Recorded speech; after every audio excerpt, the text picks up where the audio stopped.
Hey all. I said that I'd be making at least one video that wasn't a hockey video this year, but I think you all assumed it to be something like a football video, considering the amount of references I make to the NFL in my content. Well, no. Instead, I've decided to talk about another one of my favorite topics to discuss, and that's popular music. No, not that kind of music. You need something a little bit worse. Surprisingly, even though that completely ruined culture for the entirety of 2025, even worse than that. That's the one. Yeah, I don't think I've had as much fun in my life as I have ripping into songs that are just fucking awful. Throughout the 2020s, amidst a constant ebbing and flowing of the quality of popular music, we've been gift-wrapped plenty of shitty music to roll our eyes at. Songs that miss the mark of the emotion they try to elicit, water down their meanings through cringeworthy amount of wordplay and semantics, or just the musical equivalent of jamming the office supplies of thumbtacks in your eardrums one by one. No matter how much manure we have to wade through today, these 10 piles smell worse than all the rest. So I guess I'm joining your Todd's Shadow, your Anthony's Fantano, your Spectrum's Pulse, and your Social's Tune on this. Now I'm gonna lay a few ground rules first. Number one, no songs about politics. We're not including Try That in a Small Town by Jason Aldean, Richmond North of Richmond by Oliver Anthony, any number of songs by Tom MacDonald. We're not including any of those songs for a multitude of reasons, but the main one is that they're all reactionary. They don't exist for any other reason than to piss off leftists, and ultimately me putting their music on this list is giving them exactly what they wanted. Fuck you, I'm not giving you the satisfaction. Number two, we're only doing one song per artist. There's a lot of music by specific artists that not only blow, but also are way too popular. But if I included more than one song by an artist on this list, to me, it makes it more about their shitty output rather than the whole culmination of shitty music to be put out since January 1st, 2020. Lastly, I'm only including music that debuted on the year-end Hot 100 in the year 2020 and beyond, as well as songs that may have momentarily jumped up to top 10 at any given moment. This is to ensure I almost talk exclusively about music that came out after 2020, and so that I don't put Someone You Love by Louis Capaldi at number 3 almost immediately. Jesus fucking Christ, we gave that dude a number 1 hit, and he's only had one other charting song since, as he deserves. With all that said, grab your earplugs, folks. It's gonna be a bad one. Number 10.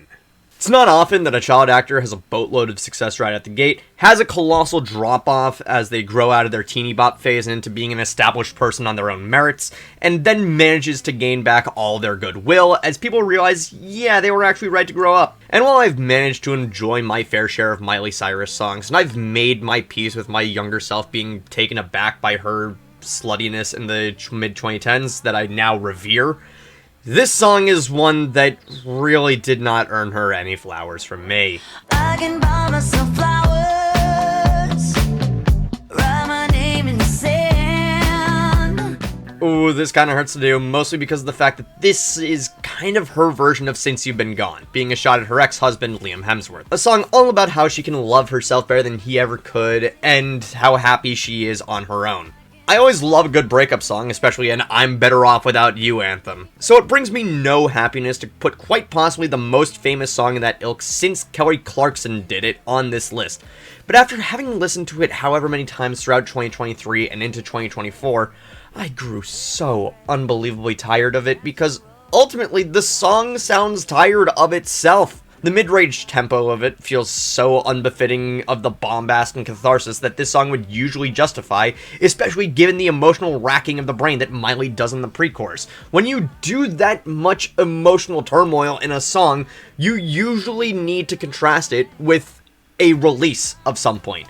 And the mid-tempo chorus just feels like such a non-payoff. And while I don't particularly mind the interpolations of I Will Survive and When I Was Your Man, it won't deny that the chorus ends up feeling very distracting with the exact wording of the chorus on the latter. You really could have left that on the cutting room floor as a filler chorus until you thought of something better, Miley. I know you know how to do that. I still don't particularly agree with tempo music filing a lawsuit over it. That said, I do want to try and understand this a little bit. Honestly, if this song is trying to get across how happy she is without Hemsworth, without any vindictiveness at all, it's honestly pretty in line with the composition. Not vindictive, not trying to prove a point, just Miley frolicking around in her own happiness. I'm still not gonna like the song very much. It feels like the perfect unhappy medium between catharsis and bereavement that breakup songs usually carry, even though that is pretty typical of how breakups end up in the real world. But I can understand what the song is going for. Good job, Miley. You get 1 flower from me. Number 9.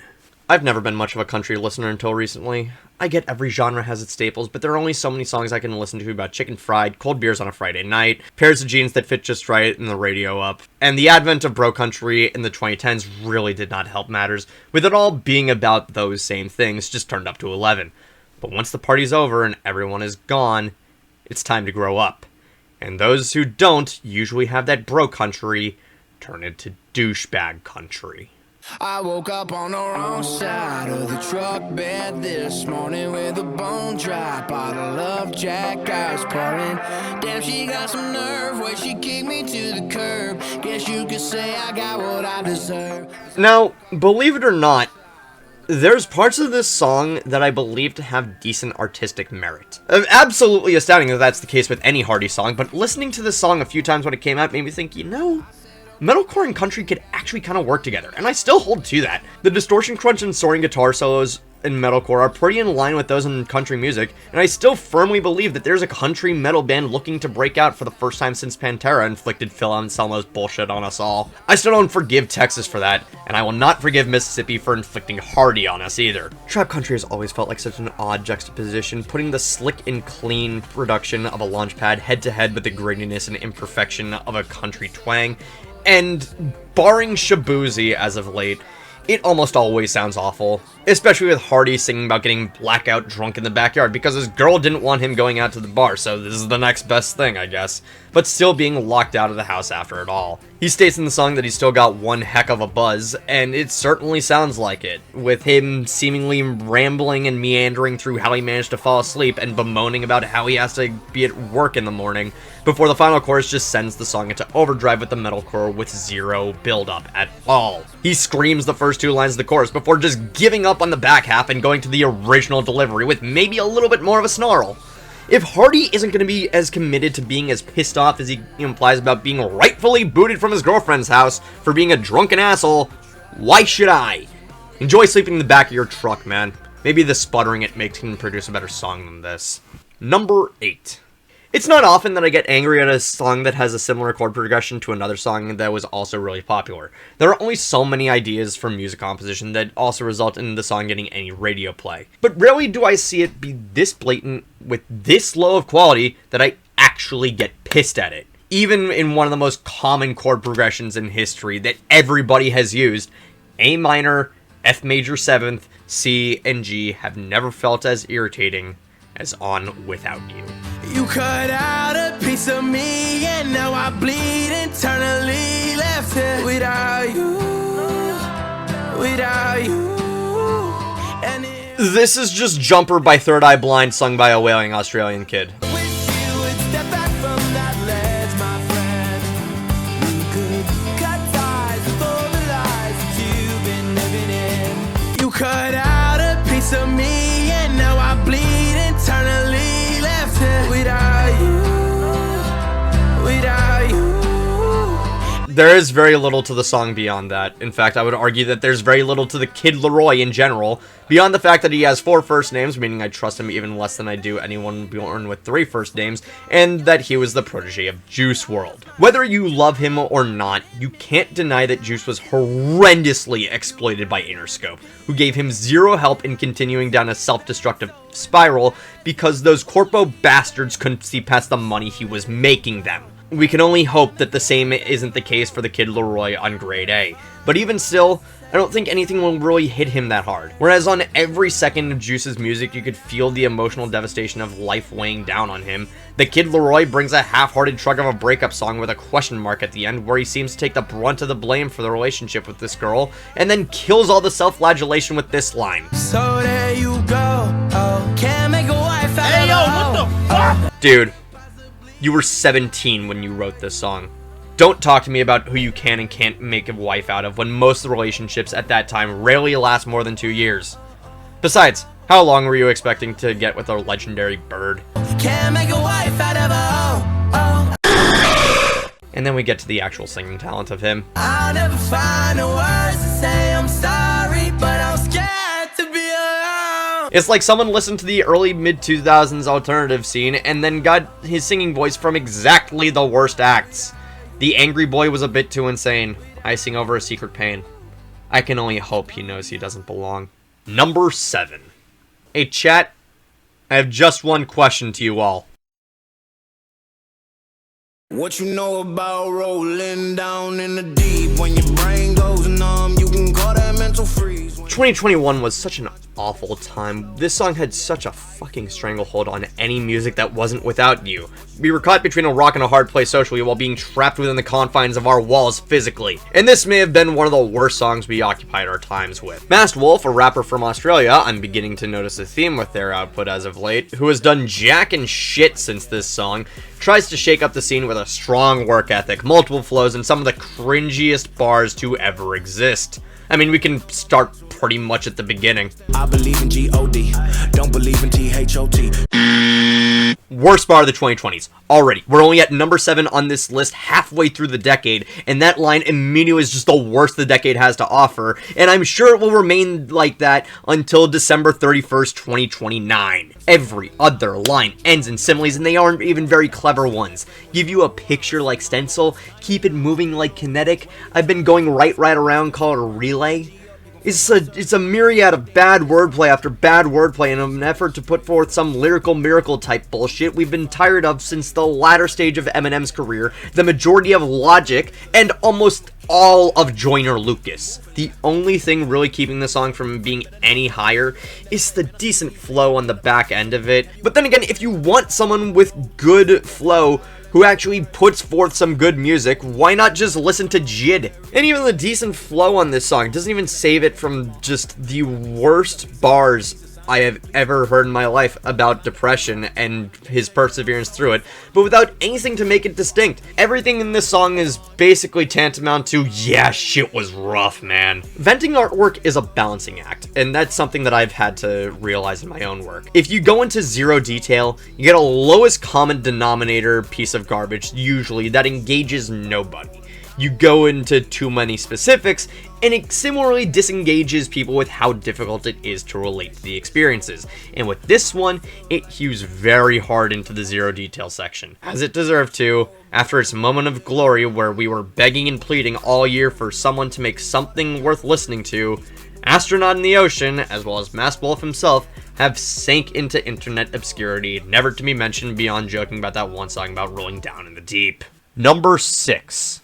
Throughout the past 2 years, I've been Team Kendrick all the way. That doesn't mean that I'm wholly uncritical of him. For example, I don't understand why he does all of that work on his own personal failings in Mr. Morale and the Big Steppers, and then follows it up by calling Playboi Carti his evil twin, but I felt as though his output throughout the beef and afterwards was superior to Drake's in every way, shape, and form. Euphoria was better than Push Up, 616 in LA was far better than Tailor-Made Freestyle. Meet the Grams was better than Family Matters, although the margin of victory there was the slimmest of all, even if Meet the Grams was such a surprise and so scathing that it ended up being the turning point in the beef.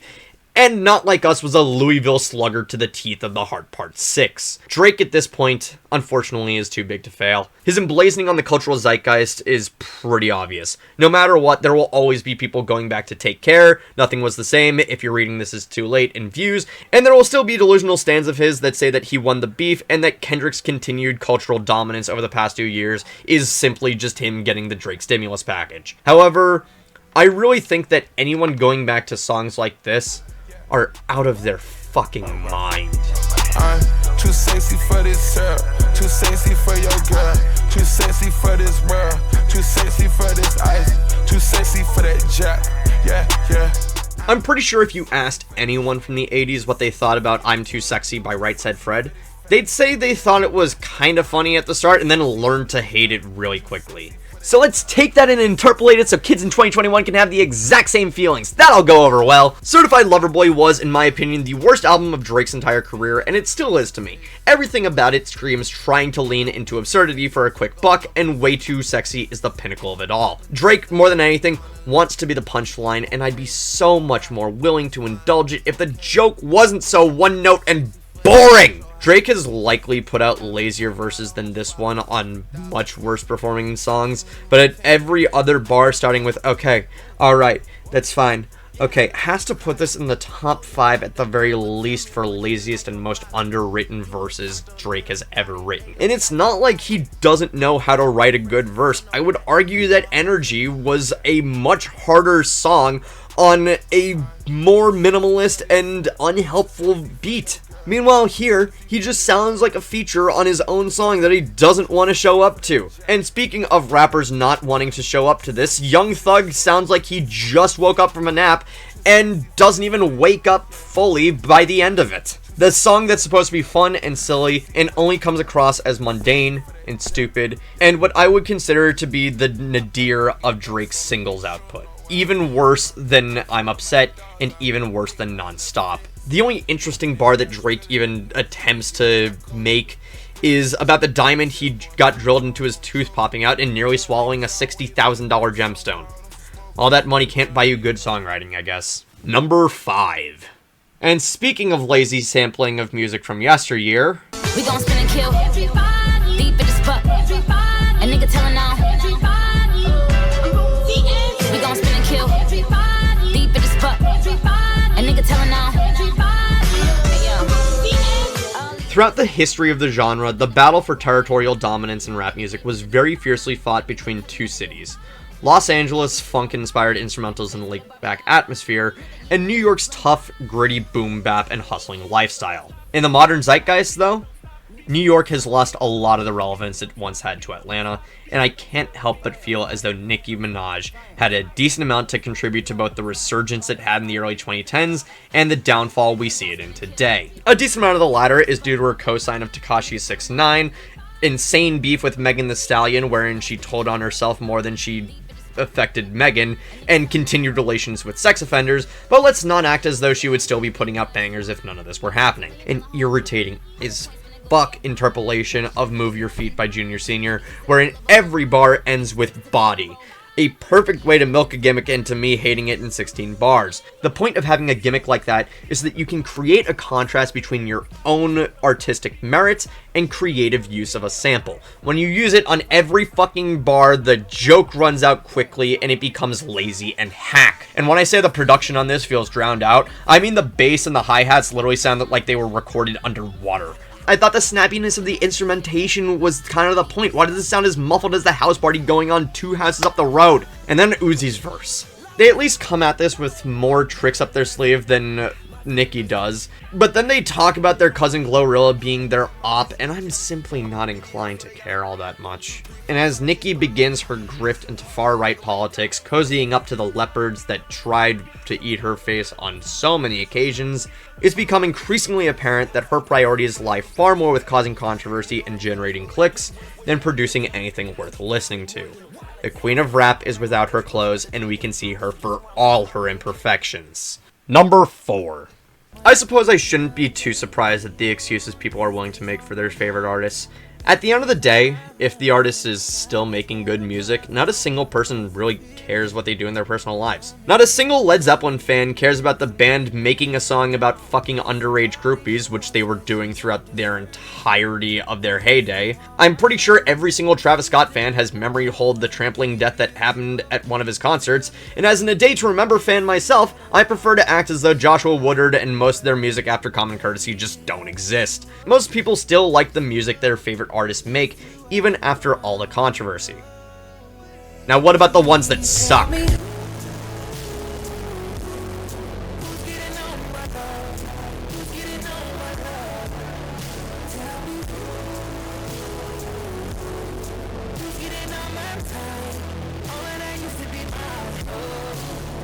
There's been very little of Chris Brown's discography that I've enjoyed, both before and after 2009. R&B has admittedly been a bit of a blind spot for me that I've been trying to rectify, thank you Kehlani and SZA, but even if I was an R&B fan, I'd still probably hate this one. Brown's never been good at ballads for a day in his life, we saw that on Deuces, and we doubly saw that on Loyal, and he doubles down on it with this one, with a track bemoaning about how he fell out with this girl and how he's trying to figure out who's getting all the love she used to give him. Oh, I'm sorry. His residuals. as if being in a relationship with him is a contractual obligation she's supposed to follow. What, did you make her sign an NDA on your first date and then have a non-disparagement clause on your bedroom dresser on standby during pillow talk? Give me a fucking break, dude. This creepy possessive attitude where you talk about your women like they're talent that you own is probably why she left you. So much of this song is just mewling from Brown about how this woman left him and she better not be calling her new boyfriend by the nickname she gave him. And the start with him talking about how she doesn't deserve this, I had to rewind a couple of times just to make sure he didn't mean she didn't deserve to be with someone who isn't going to treat her like property. But no, he just means she doesn't deserve him projecting his insecurities and emotional unavailability onto her immediately before projecting his insecurities and emotional unavailability onto her. Chris, I'm not sorry, but there isn't a single soul out there who feels bad for you. You managed to continue a successful career after one of the most public domestic assault cases in recent music history, and have only decided to put out trash song after trash song after trash song. You're damn lucky that Freaky Friday was a 2018 song, otherwise that would have been an easy #1 without any hesitation. If she's giving away your residuals, I don't mind her breaching her contract. Number 3. So I mentioned douchebag country earlier when talking about Hardy, but I think it deserves a little bit more of an analysis. What exactly is douchebag country, Bex? The main characteristics of it are trying to talk about the frustration of people trying to kill your buzz while you've had a bit too much whiskey. It's basically how bro country acts away from the party. Still drunk, still unstable, pissed off at the world. Basically the entirety of Morgan Wallen's output. I guess I'm the problem. And your miss never do no wrong. If I'm so awful, then why'd you stick around this long? And if it's the whiskey, then why you keep on pulling it off the shelf? You hate that when you look at me, you halfway see yourself. And it got me thinking, if I'm the problem, but you might be the reason. Full disclosure, I knew a Morgan Wallen song was going to end up in the top 3 before I even started making this list. It was just a matter of which song it was going to be. Last Night was a plodding pile of dreck that devolved into the same type of poor decisions that have plagued his discography. What I Want was grab at bringing in the pop star with quite possibly the least discernible personality not named Jesse Murph or Meghan Trainor. Low-key though, I do think that a song between Wallen and Murph would be a decent crossover, but that would also require Murph to have any talent. Cowgirls is just a shitty groupies anthem wherein I swear to fucking God, Morgan, can you talk about any type of liquor that isn't whiskey? But no. All of them fall apart due to the gaslighting shitbaggery that Wallen puts on during this one. The trouble with writing songs about dysfunctional relationships is that because it's almost always sung from exactly one person's perspective, the grievances hew one way almost all the time, and the only way that we know how much fault the singer is for the breakup is through figuring out how much of an asshole they sound like on the song. It's why Somebody That I Used to Know is one of my favorite songs of the 2010s if I'm to ever make that list. Wallen tries to do something a tad similar with this one, where he addresses the complaints his now ex puts forth and hits her back with the greatest response ever. LOL, no you. Suggesting that it's her fault she stayed around so long with such an abusive drunken asshole and falling into the same coping mechanisms as he did. The problem is the implication that abuse victims are in their situation because they don't want to leave. How do you know she wasn't with you for so long because she's trying to save up money to get away from you? I've done it before, it takes a long time, doesn't mean I wanted to be there, Morgan. And insisting the drinking problem isn't as bad because she takes part in it too. Two people having a drinking problem doesn't cancel out. You don't now have a vibranium liver or some shit because your girlfriend has the same drinking problem you do. It just means that you both are going to develop cirrhosis and you aren't healthy for one another. But the entire time, there's the underlying sentiment that Morgan doesn't really care about being a problem in this relationship, so long as he isn't the only one getting castigated in it, even when he is so clearly the nexus of all the conflict. I think Mark from Spectrum Pulse said it best here. The song goes on about problems and reasons for said problems, but I think it might be time to discuss a solution, don't you think? Number 2. I don't want to talk about Kanye West. I don't want to talk about Kanye West. I don't want to talk about Kanye West. Fine, I'll talk about Kanye West.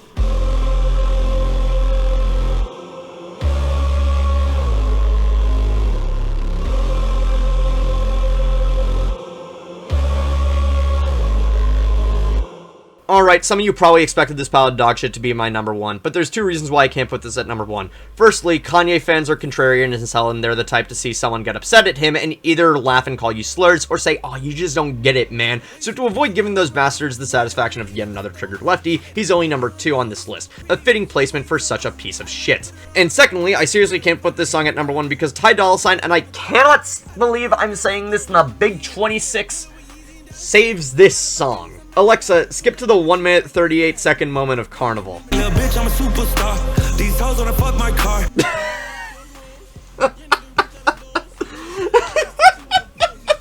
I don't know what it is.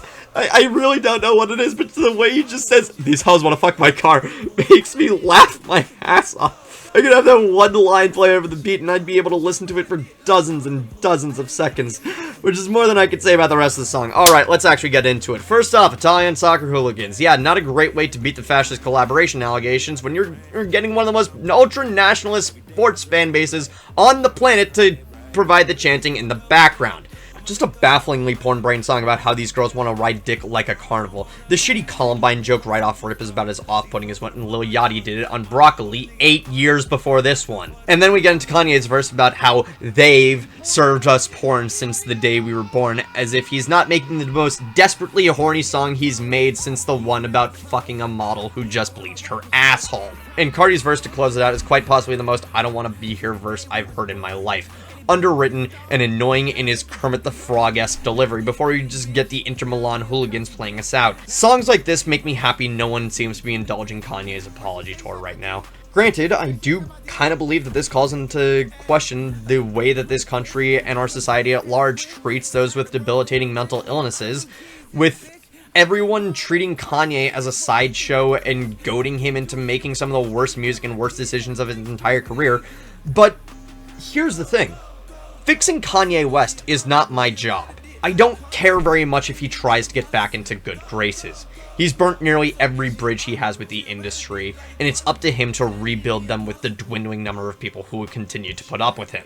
And frankly, that's if he wants to put in that effort, seeing his fans really don't want him to going back to not an asshole. And before I get into number 1, I think I need to get the dishonorable mentions out of the way.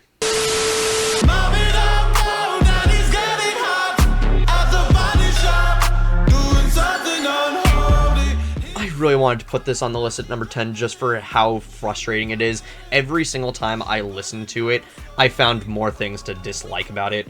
But honestly, I can't help but feel happy for Kim and Sam for being the first pair to win a Grammy to ever be won by trans people at all. And also for Kim for rebelling against her label as of late. You go, girl. Good job. I'm vanilla, baby. I'll choke you, but I ain't no killer, baby.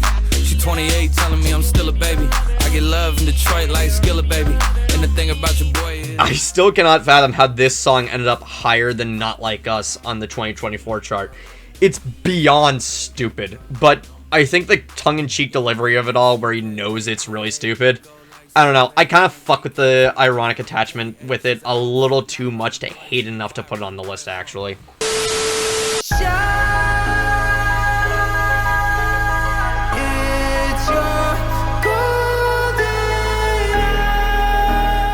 I would hate this song even if Jake wasn't an AI, bro. It's not art, it's laziness. Get that through your skull. Although considering he jumps from a Frank Ocean reference to a Childish Gambino reference within the span of 5 seconds in the first verse, I don't feel compelled to listen to any other art you make. Oh, I love it and I hate it at the same time. You and I drink the poison from the same vine. Oh, I love it and I hate it at the same time. Hiding all of our sins from the daylight. I don't have an issue with Christian music.